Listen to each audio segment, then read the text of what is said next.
আজকে তো আমি রিক আর তমাদি গিয়েছিলাম শপিং করতে, বাট শপিংয়ে যাওয়ার আগে স্টার মলের ফুড কোর্টে চলে গিয়েছিলাম পেট পুজো করতে। গিয়েই ফার্স্টে অর্ডার করেছিলাম ফিশ সেজলার, বাবল শেক, কেএফসি থেকে স্মোকি গ্রিল, ফ্রাইস, কোক এ সমস্ত কিছু।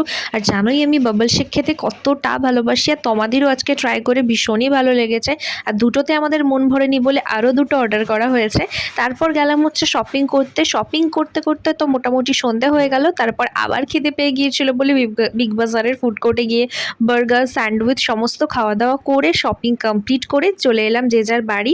আর এদিকে দেখো ঘটে গেছে কাণ্ড, মানে আমার বাচ্চাগুলোকে খেতে দেওয়ার সময় না বাঘা কালীকে এত জোরে কামড় দিয়েছে, কালী টাল সামলাতে না পেরে আমার গায়ের ওপর পড়ে গেছে, আরও নখ ফুটে গেছে আমার পায়ে। তো অগত্যা আর কি, কপাল খারাপ, ভ্যাকসিন দিয়ে তো এখন আমার জ্বর, শ্বাস নিতে কষ্ট। বাট আমার বাচ্চাগুলো ভীষণই ভালো, ওরা একদমই এসব ইচ্ছাকৃত করেনি, জাস্ট হয়ে গেছে, কি করা যাবে। তারপরে এই ছানাপোনাগুলোকে বিস্কুট খাওয়ালাম, তো দিন এভাবেই চলছে।